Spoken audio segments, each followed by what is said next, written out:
നമ്മൾ മരിക്കുന്നത് എപ്പോഴാണെന്നറിയോ? നമ്മളെ ശ്വാസം നിലയ്ക്കുമ്പോഴല്ല.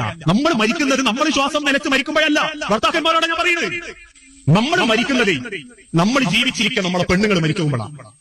നമ്മൾ ജീവിച്ചിരിക്കുക നമ്മളെ പെണ്ണ് നമ്മളെ കൂടെ അല്ലാണ്ടിരിക്കലാണ്.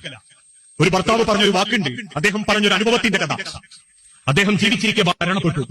അദ്ദേഹം പറയാണ്, ഞങ്ങൾ ഒരുപാട് പെണ്ണ് ഒരുമിച്ച് ജീവിച്ചതുകൊണ്ടാവാം അവള് മരിച്ചത് വലിയ സങ്കടമായിട്ട് എനിക്ക് തോന്നുന്നില്ല.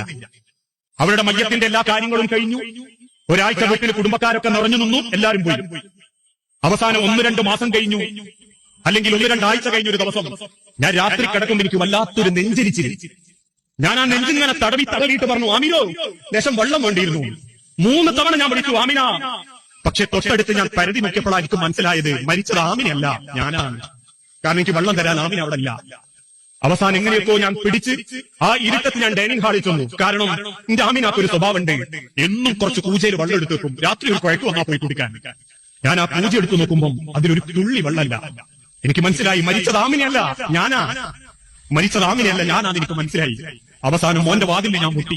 പല തവണ ഞാൻ മുട്ടിയപ്പം അവസാനം വാതിൽ തുറന്ന് മുടി വാരി കെട്ടുന്ന ആ പെണ്ണും എന്റെ മോനും പറഞ്ഞു, വയസ്സാം കാലത്ത് വാപ്പ തുറക്കൂല്ലേ. തിരിച്ച് നെഞ്ചും തിരുമ്പി ബെഡിൽ വന്നിരിക്കുമ്പോൾ എനിക്ക് മനസ്സിലായി മരിച്ചത് ആമിനയല്ല, മരിച്ചത് ഞാനായിരുന്നു. ജീവിച്ചിരിക്കുമ്പോൾ ചിന്തിച്ചു നോക്കി മനുഷ്യരെ, ജീവിച്ചിരിക്കുമ്പോൾ നിങ്ങളൊന്ന് ചിന്തിച്ചു നോക്കൂ.